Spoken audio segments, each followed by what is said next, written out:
Bakit ganito ang buhay?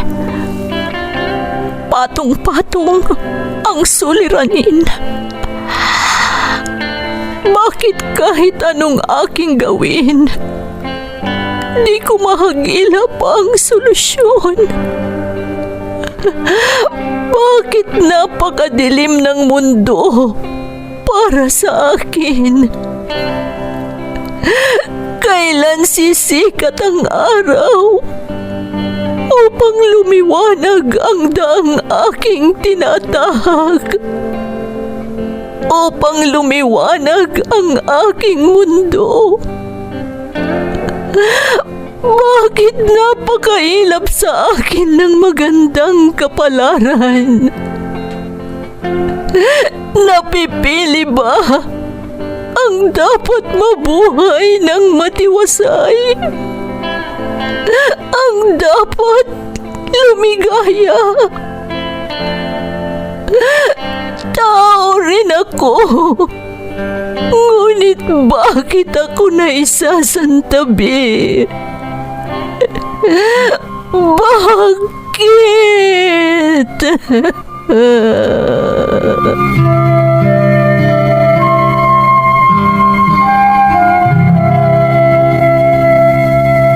Puno ang mundo ng suliranin.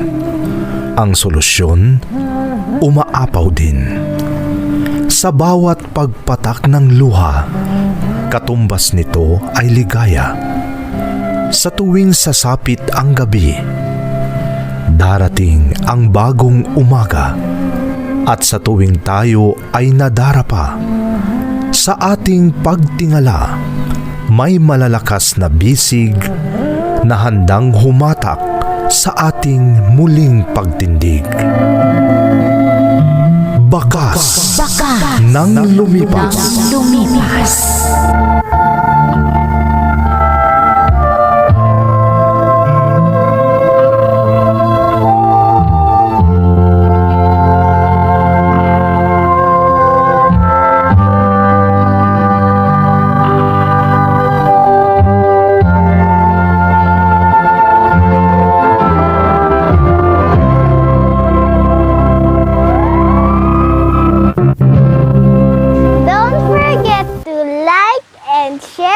Subscribe to this YouTube channel and hit the bell button.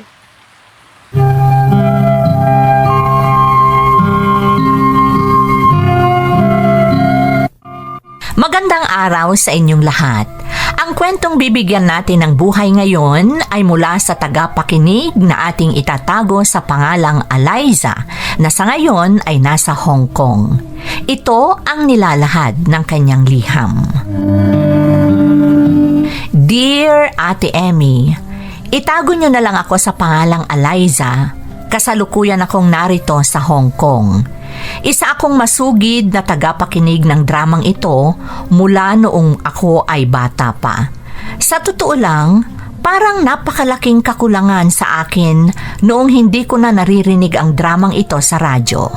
Kaya naman sobrang saya ko noong matagpuan ko itong YouTube channel nyo. May asawa ako at 2 anak na naiwan sa Pilipinas, ate. Mahirap lang ang buhay namin. Kaya nagpursige akong mag-abroad kahit na kinukutya ako ng iba dahil kapos ako sa edukasyon. Kaya ako daw ay mangmang. Pero kahit papaano ay pinilit kong natutong umintindi ng kaunti at magsalita ng wikang Ingles.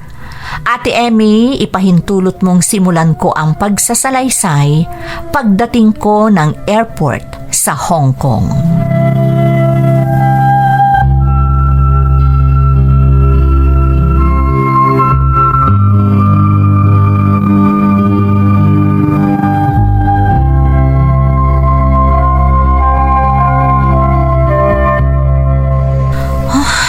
Ang daming tao dito sa airport ng Hong Kong. Ano na gagawin ko ngayon? Paano ako makararating sa... Excuse me. Ha? Why, sir? For a moment. Okay. Done now. Normal temperature. Thank you. Akala ko kung anong gagawin ng gwardya. Akala ko sisitahin niya ako. Pero kukunin lang pala niya ang temperature ko. Paano na ako ngayon? Anong gagawin ko? Paano? Ay, oo nga. Yung cellphone ko, pwede kong gamitin dahil naka-eSIM naman ako. Nasa phone book ko ang numerong tatawagan ko pagdating ko dito. Ito, tatawagan ko ang cellphone number na andito.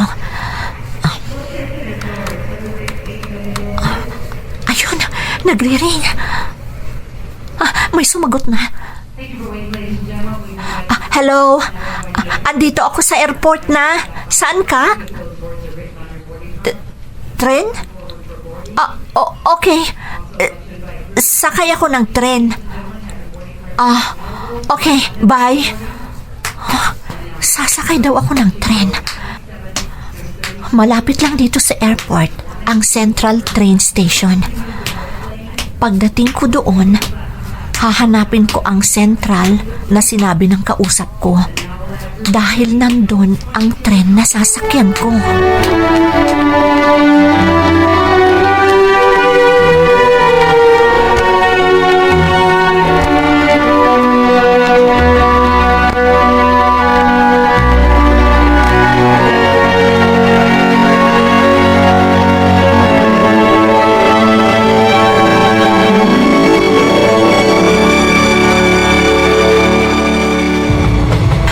Nakakanervyos talaga dito.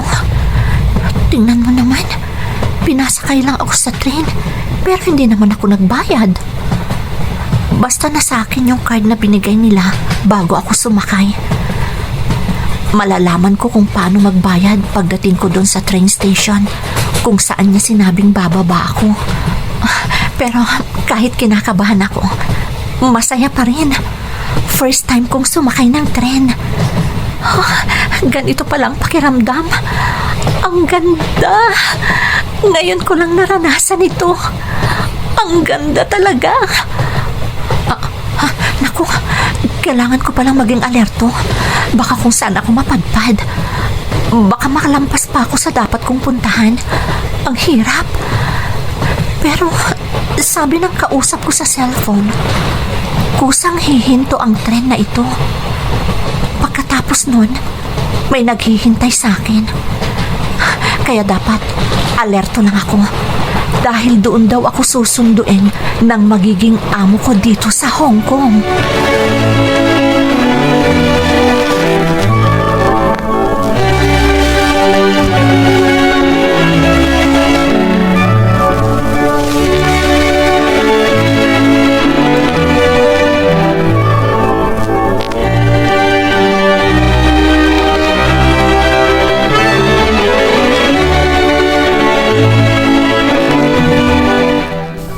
Ito ang unang araw ko sa bahay ng amo ko dito sa Hong Kong.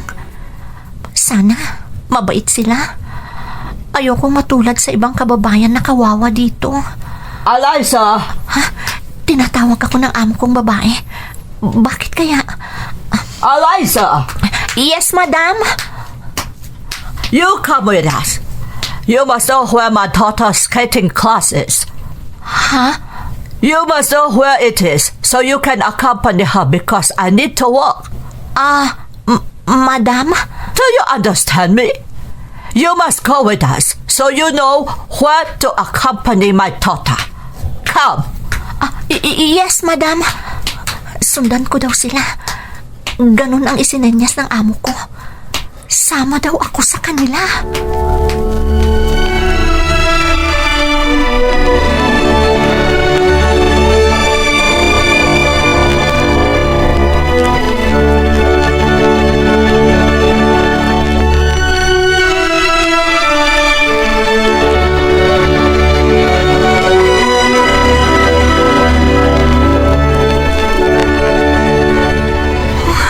Napakarami namang tao dito sa nilalakaran namin.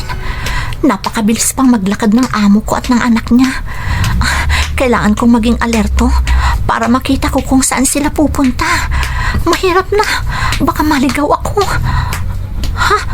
Nasaan na... Ayun sila. Pumasok na sila sa building na yun. Bibilisan ko ang paglalakad. Ha? Naku, paano ko bubuksan tong pinto? Walang handle. Ha? Ayun si Madam. Sineseng niya sa akin ang hawak niyang card. Oo nga pala, may card ako. Iyon siguro ang gagamitin ko para mabuksan itong glass door ng building na pinasukan nila. Gamitin ko yung card ko.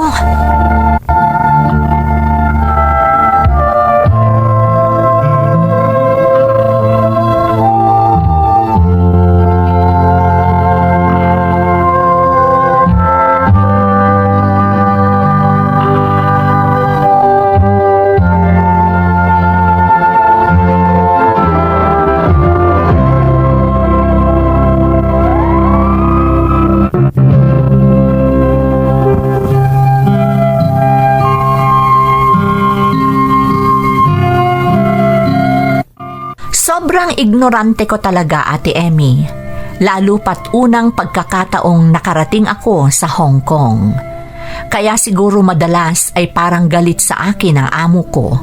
Lalo na sa mga ganoong pagkakataon dahil hindi ko pa talaga alam ang ginagawa ko. Marami pang pagkakataong napapahiya na ako sa karamihan ng tao kapag sinasama nila akong lumabas dahil sa hindi ko agad maintindihan ang dapat kong gawin kung may pinupuntahan kami. Pero lahat ng yon ay binaliwala ko, ate, dahil ang tanging iniisip ko ay ang makapagtrabaho upang sumahod at nang may maipadala ako sa pamilyang naiwan ko sa Pilipinas.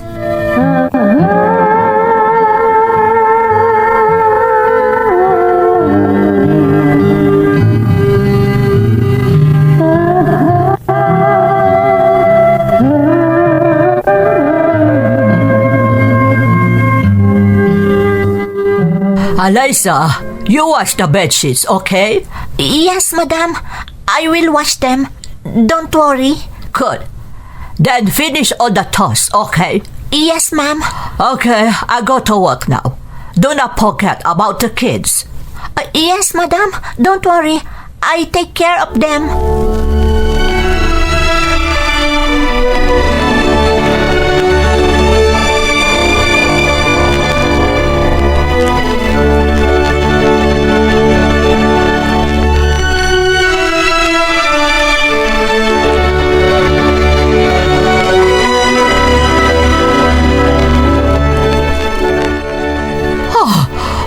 The bedsheets like this.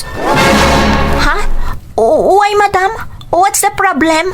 Look, I don't like them. Why, Madam? Because it's lukot-lukot? What? What did you say? Lukot-lukot, Madam. Like this. Kusot-kusutin ko na nga lang para maintindihan ni Madam. Ganito ang lukot-lukot. Oh, yes. It's not good to see. Don't you iron it? Huh? What, Madam? Iron! Plantsahin ko, Madam? Okay. I will, Madam. Don't worry. I will plancha the bedsheet. I will.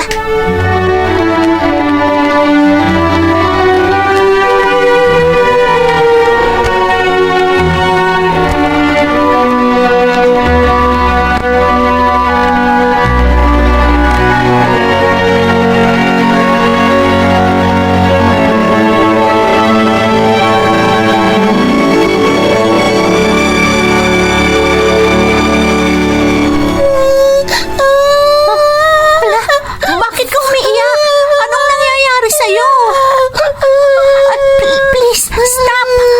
Paparating ng nanay mo. Baka magalit kapag nakita kanyang umiiyak. Tumigil ka! Naku naman, ang hirap ng ganito. Anong nangyayari dito sa binabantayan ko? Bakit bigla ka nalang bumangon at umiiyak?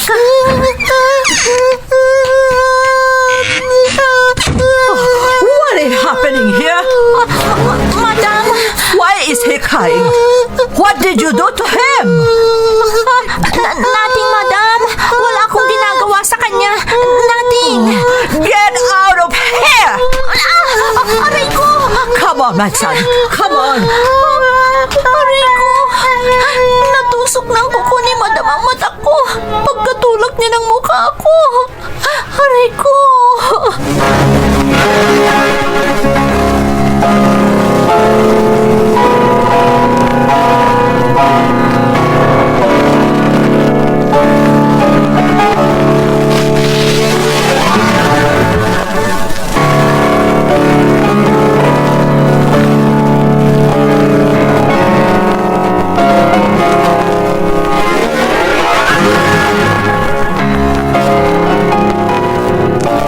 Can I talk, Madam?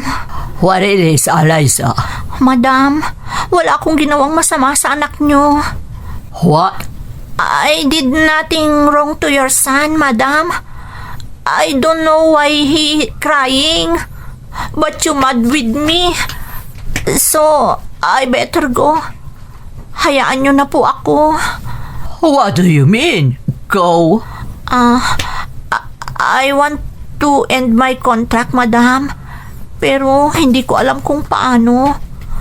How do I end my contract? What? Don't smile, Madam. Seryoso ako. Natatakot ako kung ano pang mangyari sa akin dito. Huwag mo akong pagtawanan. Please, no laughters.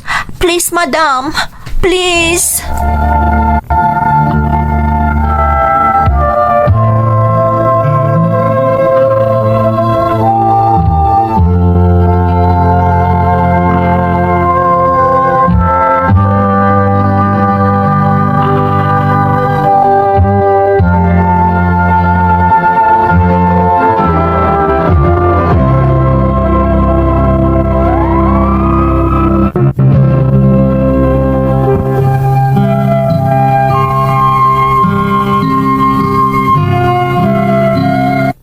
Mabait din naman ang naging amo ko, Ate Emmy.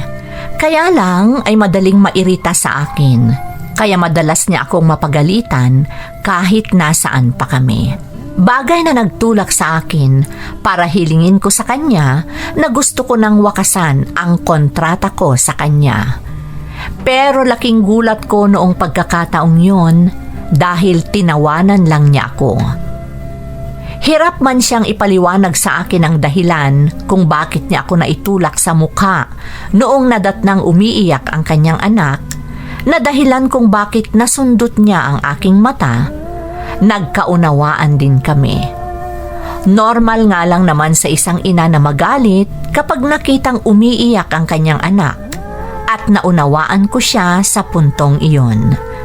Nakiusap din siya na wag daw akong umalis dahil kailangan nila ang serbisyo ko bilang kasambahay. Dahil wala naman akong problema sa kanila pagdating sa pasahod, hindi ko itinuloy ang balak ko, ate. Nanatili ako sa kanila hanggang sa unti-unti kong natutunang nakipagkomunikasyon sa kanila at naging maayos na ang lahat.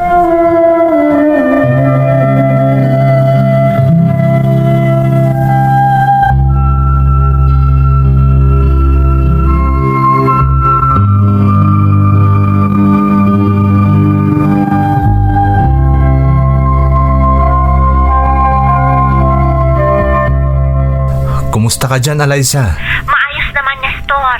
Huwag kayong mag-alala sa akin. Mabuti naman kung ganon. Yung mga anak natin, nasan sila? Kasama nila ang itay. Lumabas sila. Ako naman, kararating ko lang dito sa bahay mula sa bukid. Ganun ba? Kumusta naman kayo? Maayos naman kami, Eliza. Oo nga pala. Nagsimula na ang renovation ng bahay natin. Ano? Saan ka kumuha ng panggastos? Eliza, hindi ko sinasayang ang mga padala mo. Nag-iipon ako. Gusto ko talagang maayos ang bahay natin para makita mo ang bunga ng pinagpaguran mo pag uwi mo dito. Salamat, Nestor. Ayokong masayang ang hirap at sakripisyo mo dyan. Kaya wag kang mag-alala. Sisiguruhin kong hindi masasayang ang mga pinapadala mo sa amin dito sa Pilipinas. Tandaan mo yan.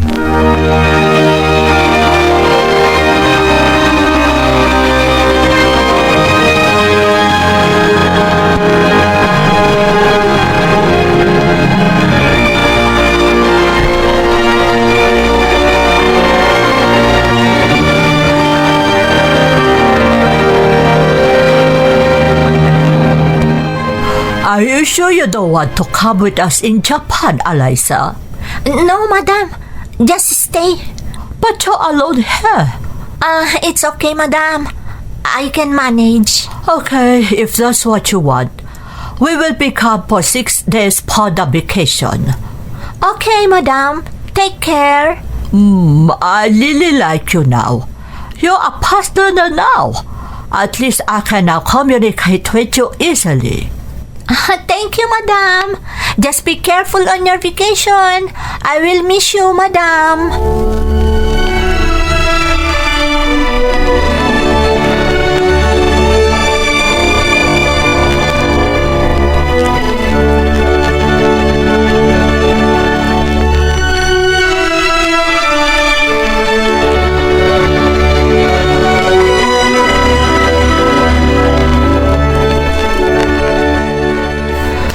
Lalaban ko lahat ng kurtina at bedsheets dito sa bahay ng amo ko.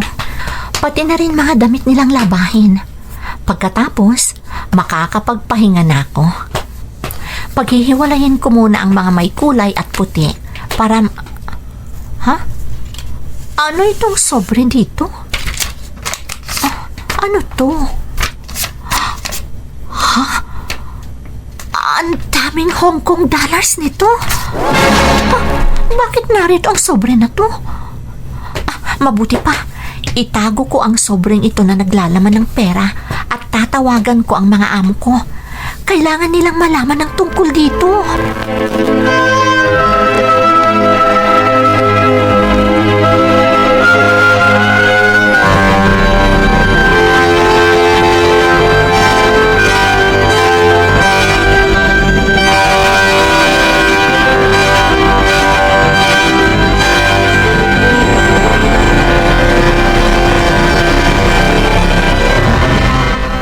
Nestor, hindi lamang iisang beses nangyari ang ganito na may nakakalimutang malaking halaga ang mga amo ko kung saan-saan.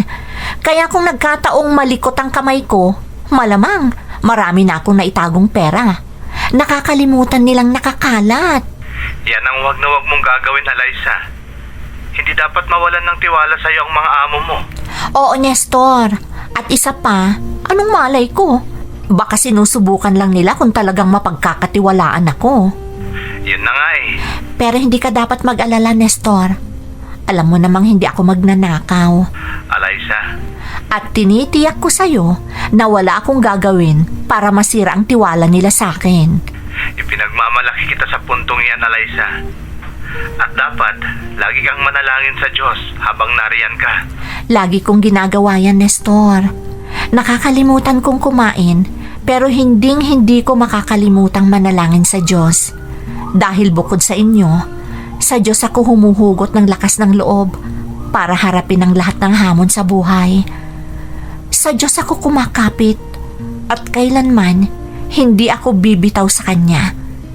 Hinding-hindi, Nestor.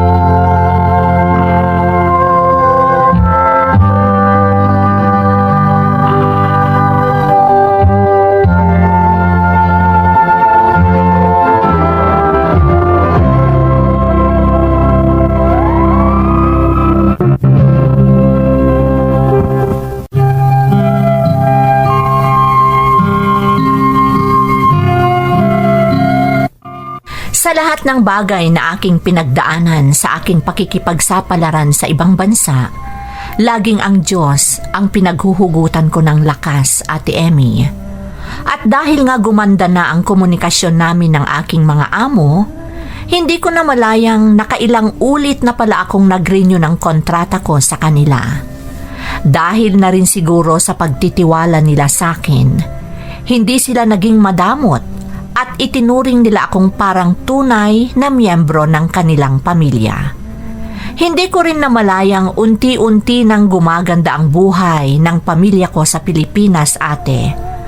At ang pinakamalaking ipinagpapasalamat ko, natulungan ko ang iba ko pang kaanak na makapunta rin dito at makahanap ng mabuting amo. Naging mahirap man sa akin ang mga unang taon ko rito dahil sa kamangmangan, unti-unti kong nalampasan ang mga pagsubok dahil sa patnubay ng Puong May Kapal. Kaya naman unti-unti ring nakaahon sa kahirapan ng aking mga mahal sa buhay. Nakausap ko na ang aking mga amo, ate, na pagkatapos ng kasalukuyang kong kontrata ay hindi na ako magre-renew. Ikinalungkot nila ang pagpapaalam ko, pero pinayagan din nila ako dahil sa kanila na rin nagtatrabaho ang isa sa mga nakababata kong kapatid na natulungan kong mangibang bansa. Ito ang aking kwento. Lubos na gumagalang, Alaysa. Alaysa, naging masalimuot man ang naging karanasan mo sa mga unang taon na napunta ka sa ibang bansa, unti-unti rin namang naging maayos ang lahat dahil na rin sa iyong pagpupursige at katapatan. Ang higit kong ikinagalak ay ang pagiging matulungin mo sa iyong mga kaanak para magkaroon din sila ng pagkakataong mapaasenso ang kanilang buhay. Ipagpatuloy mo ang paggawa ng kabutihan para sa kapurihan ng Puong May Kapal na laging nagkakaloob ng pagpapala sa mga kagaya mong marunong ibahagi ang mga natatanggap na pagpapala. Muli, maraming salamat sa pagbabahagi ng iyong kwento dito sa ating programa. Bakas ng Lumipas. Di man bubura sa isipan